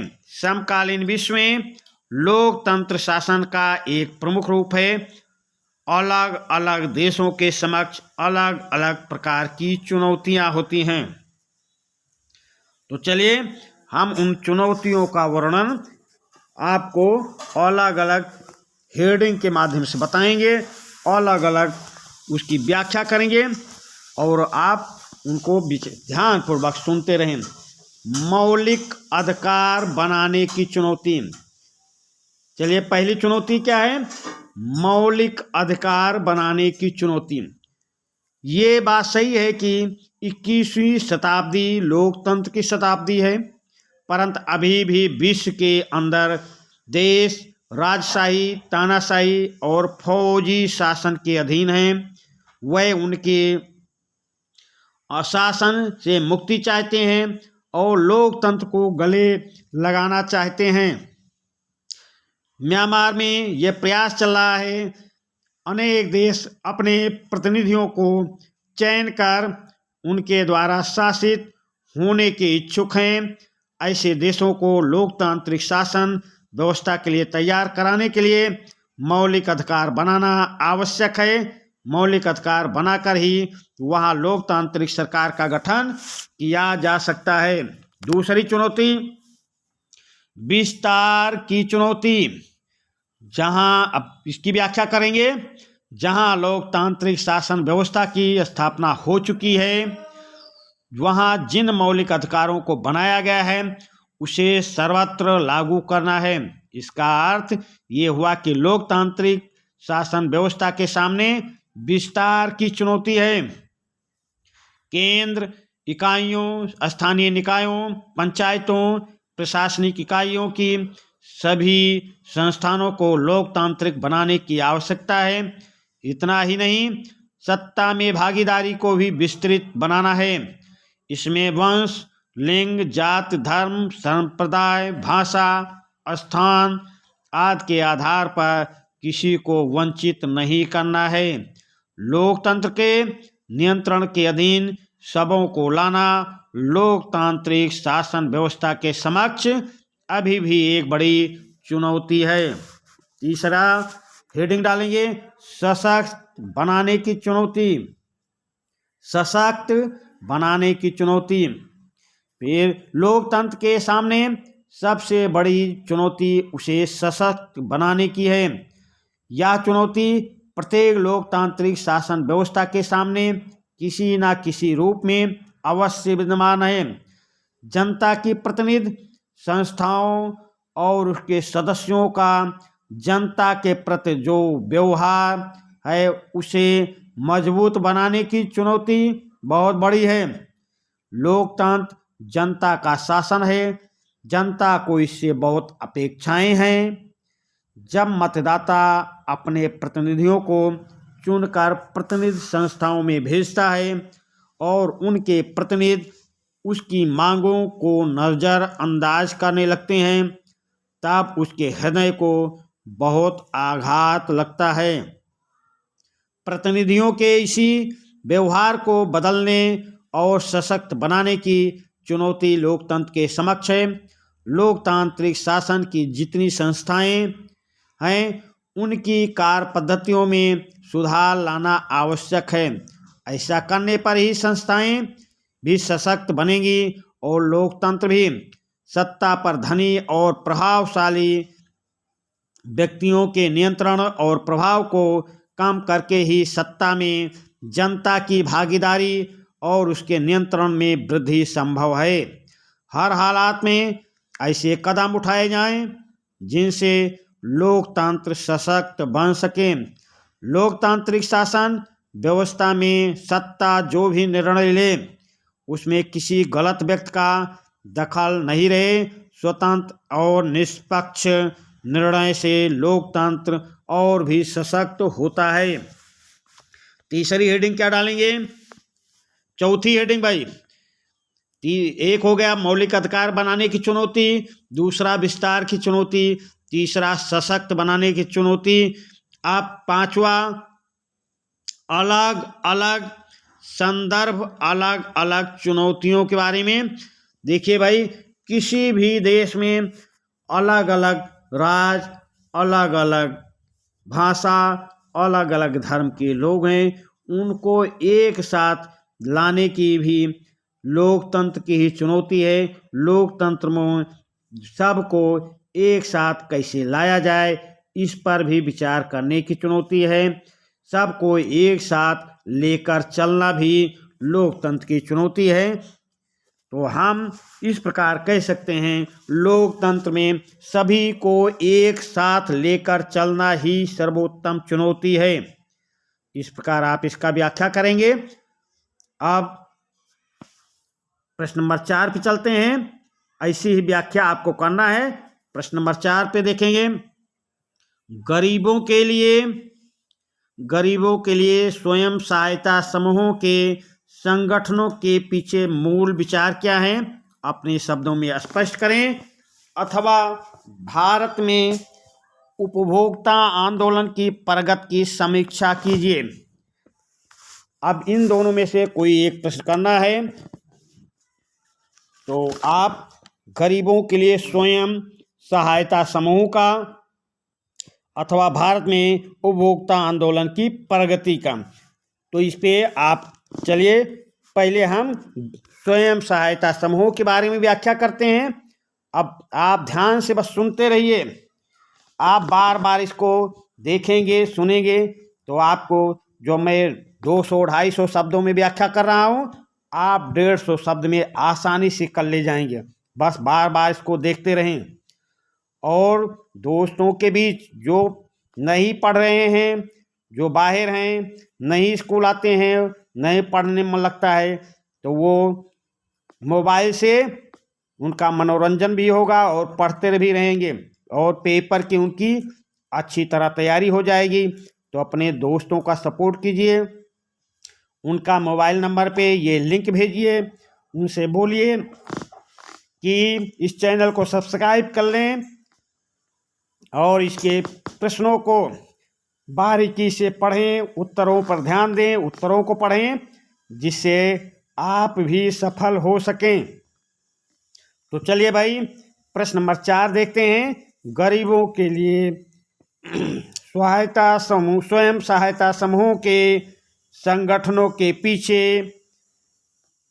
मूल विचार क्या हैं? प्रश्न नंबर 4 की व्याख्या करते हैं भाई। अब ध्यान पूर्वक सुनिए।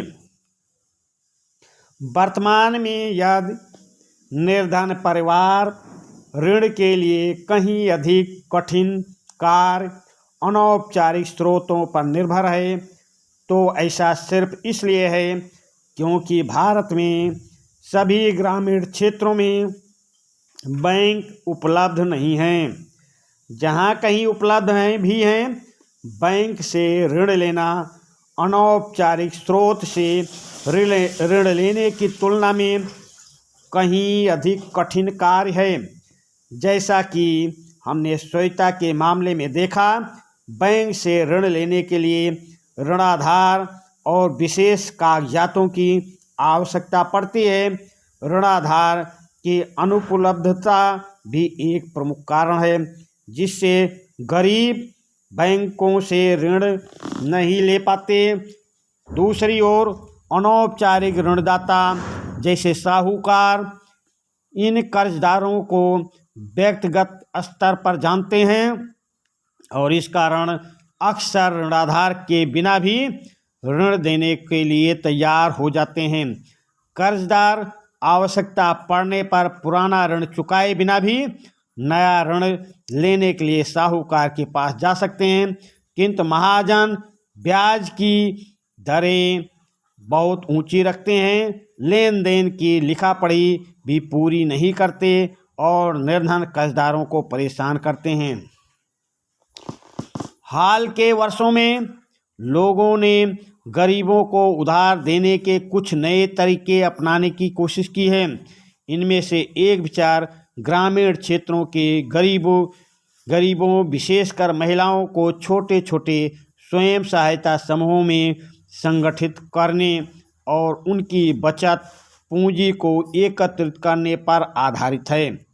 एक विशेष स्वयं सहायता समूह में एक दूसरे के पड़ोसी 50 से 20 सदस्य होते हैं जो नियमित रूप से मिलते हैं और बचत करते हैं। प्रति व्यक्ति बचत 25 से लेकर 100 या अधिक हो सकती है या परिवारों की बचत करने की क्षमता पर निर्भर करता है। सदस्य अपनी आवश्यकताओं को पूरा करने के लिए छोटे ऋण समूहों से भी ऋण ले सकते हैं। समूह इन ऋणों पर ब्याज लेता है, लेकिन यह साहूकार द्वारा लिए जाने वाले ब्याज से कम होता है।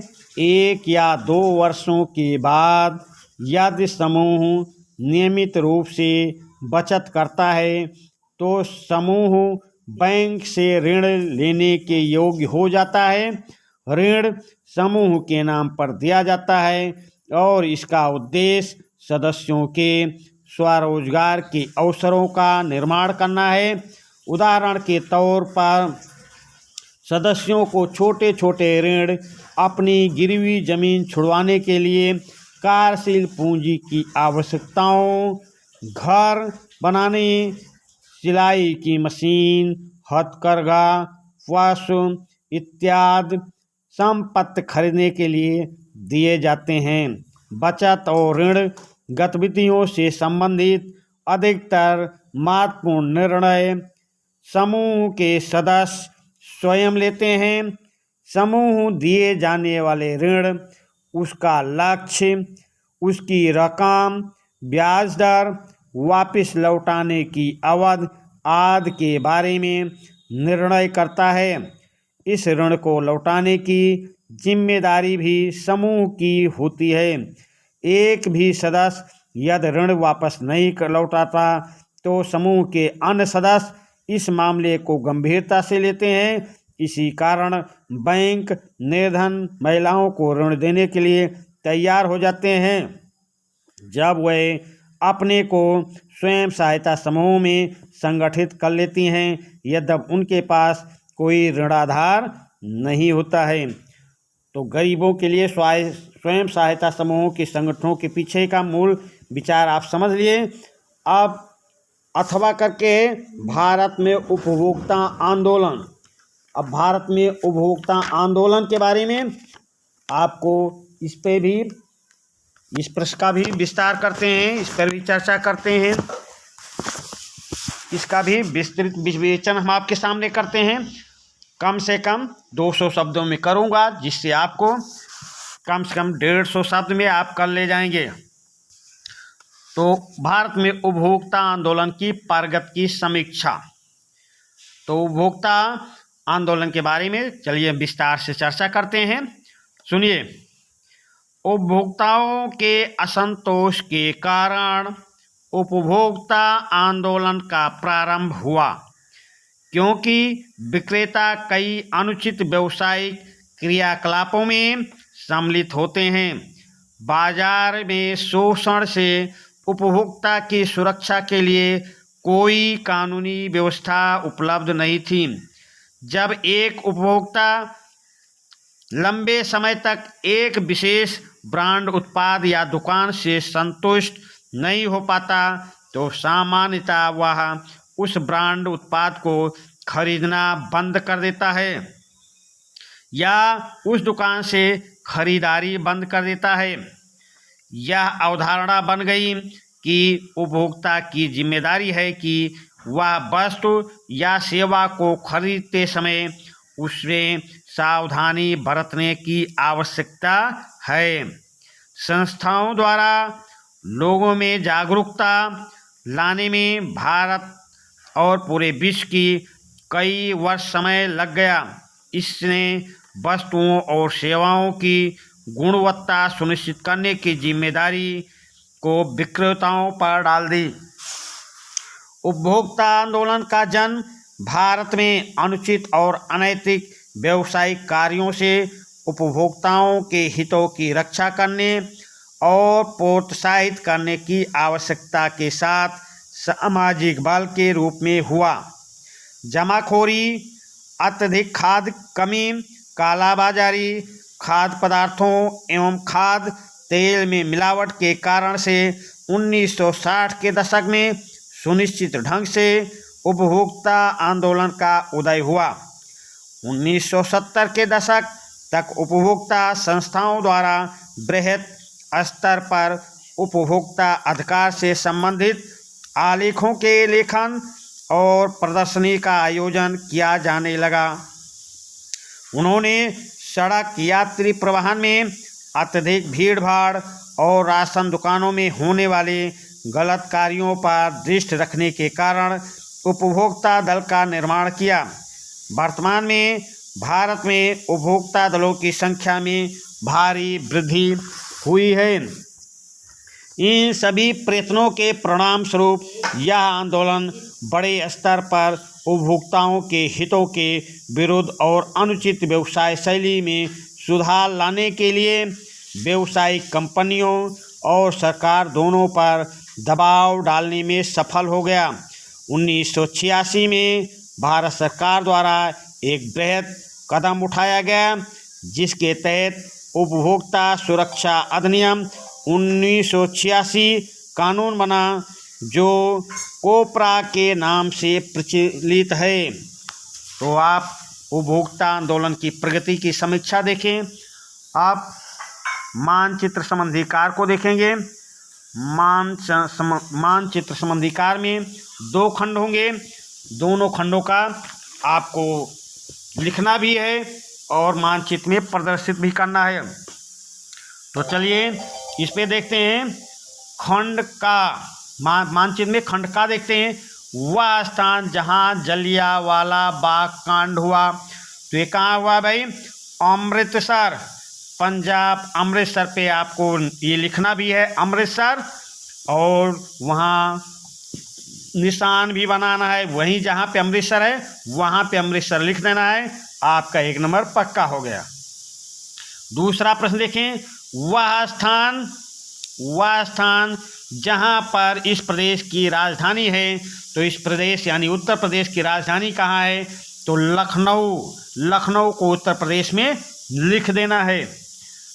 तो लिख भी दिए, प्रदर्शित भी हो गया। तो ये भी 1 नंबर आपका हो गया। फिर तीसरा प्रश्न लिखें। वह स्थान जहां 1929 में कांग्रेस का अधिवेशन हुआ। तो 1929 में कांग्रेस का अधिवेशन कहाँ हुआ? तो वहीं पे जाके लिखना है। कहाँ हुआ? लाहौर में। तो लाहौर लिखोगे, बस एक उत्तर आपका 1 नंबर आपका पक्का हुआ। चौथा प्रश्न देखें। वह स्थान जहां चंद्रशेखर आजाद शहीद हुए। तो कहाँ शहीद हुए हैं?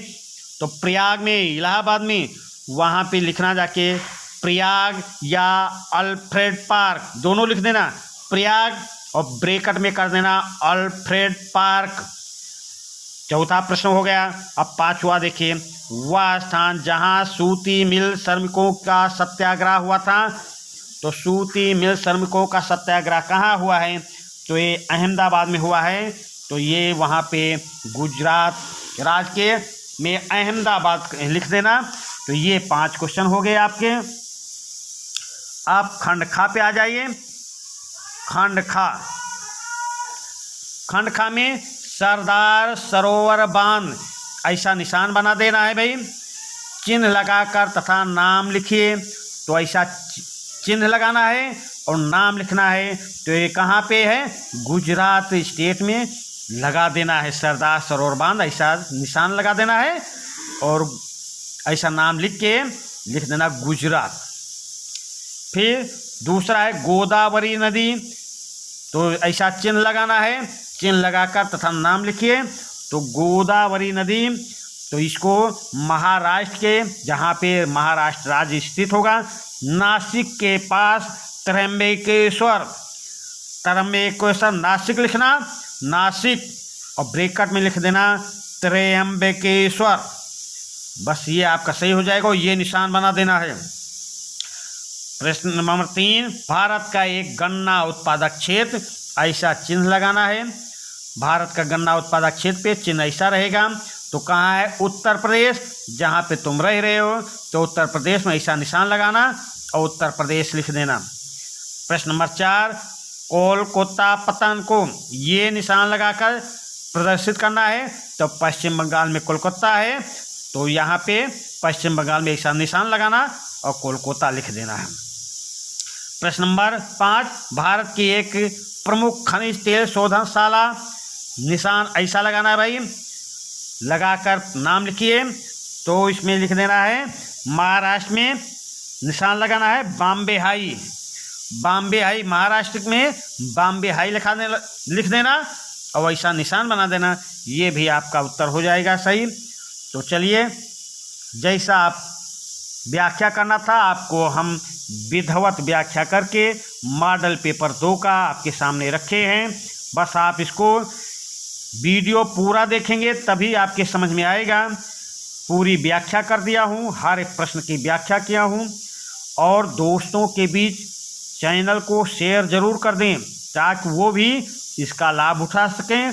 अब आप नाश्ता पानी करके ही बैठेंगे, नाश्ता पानी करके पूरा वीडियो पूरा सेशन एक साथ देखेंगे और उसको कई बार देखेंगे तो आप ये मॉडल पेपर आपके दिमाग में याद हो जाएगा। आपको परीक्षा हाल में हूबहू यही प्रश्न देखने को मिलेंगे और आपके सारे उत्तर सही होंगे। आप 90-95 नंबर मार्कशीट वाला लेकर 30 नंबर मार्कशीट के और इसमें कम से कम 65-66 नंबर इसमें मिल जाएंगे। आपके 95-96 नंबर पक्के हो जाएंगे। चलिए अभी सेशन का समापन करते हैं। धन्यवाद।